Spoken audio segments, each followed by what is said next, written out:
गोपालगंज के उस काले अध्याय के पास जो इतिहास में शायद बहुत बुरे शब्दों में लिखा जाएगा। यह जगह है गोपालगंज जिले का आर्थिक राजधानी सासामुसा, जो बिहार के गोपालगंज जिले के कुचायकोट विधानसभा के अंतर्गत आता है। और इस विधानसभा में है यह सासामुसा चीनी मिल, शुगर मिल, जो कि वर्षों से लगभग 2012-14 के बाद बंद है। अब बातें बहुत सी होती है, नेता लोग बहुत आते हैं जाते हैं, बातें करते हैं, वादे करते हैं, लेकिन कोई आज तक अपने वादों पर खरा नहीं उतरा। सवाल सैकड़ों उठे हैं, जवाब एक भी नहीं है। सवाल दर्जनों है, जवाब एक भी नहीं है।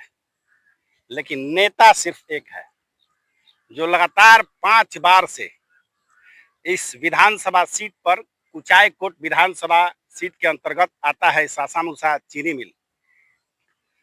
लगातार 5 बार से जदयू यहाँ से अमरेंद्र कुमार पांडे और जनता के बाहुबली, जनता के सेवक, जो इस चुनाव में अनेकों राजनीतिक सम्मेलन करके, राजनीतिक प्रयोग करके अपने बाहुबल का परिचय दे चुके हैं।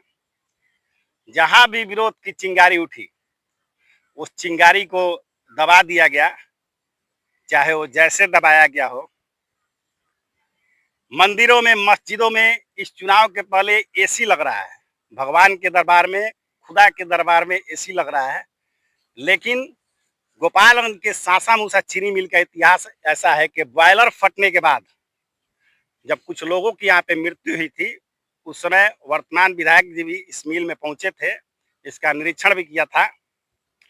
आज हजारों हजार किसानों का मुआवजा इस मिल पर बाकी है। मिल चालू करने के लिए तरह तरह के नेता आए, वादे हुए, सवाल उठे, सवाल का बहुत बेबाकी से जवाब दिया।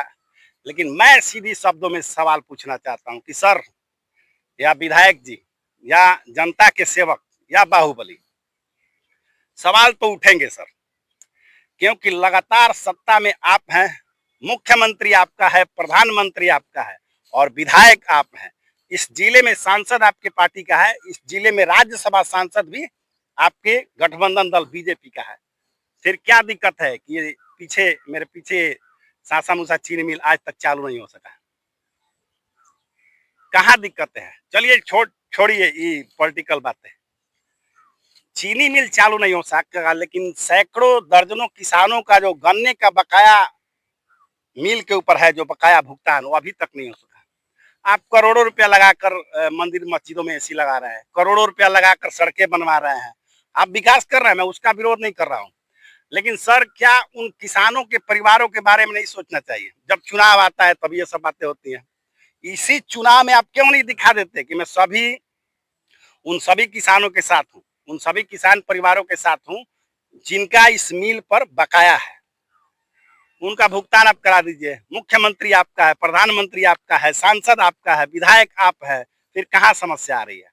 अब आप बोले हैं कि चुनाव बाद देखेंगे, चुनाव बाद अपने मुख्यमंत्री जी से कहेंगे। आप तो उच्च पद पे भी हैं बिहार विधानमंडल में, फिर ऐसा समस्या क्यों आ रहा है? चीनी मिल चालू होने में अनेकों समस्याएं हो सकती है, मैं इस बात से सहमत हूँ। लेकिन जिन किसानों का पैसा बकाया है इस मिल पर, उनका पैसा दिलवाना आपके लिए चुटकी भर का काम है। अगर आप अपने जी जान से भीड़ जाए तो आपके लिए चुटकी भर का काम है। आप अपने फंड से गरीब लोग मरते हैं, सुनते हैं कि मरते हैं, तो उसके लिए आप पैसा देते हैं। लोगों के बहन बेटियों का शादी पड़ता है, उसमें आप सहायता देते हैं।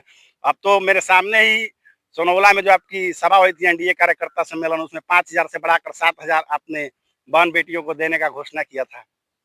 ठीक है, बहुत अच्छा आप काम कर रहे हैं। लेकिन जब इतना आप अपने पास से या फंड से कर सकते हैं, तो क्या किसानों को आप मुआवजा नहीं दिला सकते हैं? तो सर, सवाल वही है और सवाल रहेगा भी, इस चुनाव तक रहे या चुनाव के बाद तक रहे। आपको इस पर गोल गोल जवाब देने से बचना चाहिए। अरे मान लीजिए कि अगर 2000 किसानों का बकाया है तो कम से कम 200 किसानों का तो मुआवजा दे दीजिए, आप अपने पास से दे दीजिए। आपके पास तो धन दौलत नाम शोहरत कार्यकर्ता सदस्य लोग सब कुछ है, क्या नहीं दिया आपको भगवान ने। उन 200 किसानों को भी अगर आप दे देते हैं तो अगर मान लीजिए 2000 किसानों का पैसा बकाया है तो 1800 किसानों को भी आस हो जाएगा कि नहीं, ये जो विधायक हैं, ये जो है कि नेता हैं, जो जनप्रिय हैं, बाहुबली हैं, हम हमारा भी मुआवजा हमको दिलाने का काम करेंगे। सर, सवाल फिर वही है कि सत्ता क्या सिर्फ रसूख वालों के पास ही रहेगी और रसूख वाले अपने हिसाब से इस सत्ता को चलाएंगे? गरीबों के लिए, किसानों के लिए किसी के मुंह में ताले क्यों लग जाते हैं? मैंने आपके किसी कार्य का कभी विरोध नहीं किया है, नहीं कभी मैं करना चाहूंगा, क्योंकि मैं निजी हमला किसी पर नहीं करता हूं सर। लेकिन ये मुद्दा बहुत ही ज्वलंत है। आप बोलते हैं कि मैं ही रहूंगा, मेरा ही चलेगा, जिसको जो बतियाना है वो बतियाए, जिसको आना है, जिसको जाना है जाए।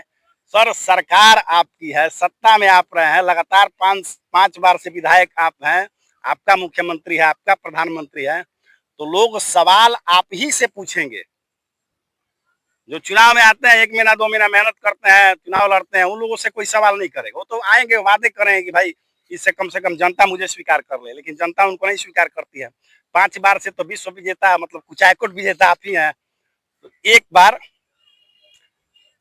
जनता के लिए, किसानों के लिए आप मिल मत चालू कराइए। मिल 1 साल 2 साल बाद भी चालू होगा, 5 साल बाद भी चालू होगा तो ठीक है, लेकिन जिन किसानों का मुआवजा का पैसा बकाया है इस सासा मूसा चीनी मिल में, उनका पैसा आप दिलवाने का काम कर दीजिए गुरु।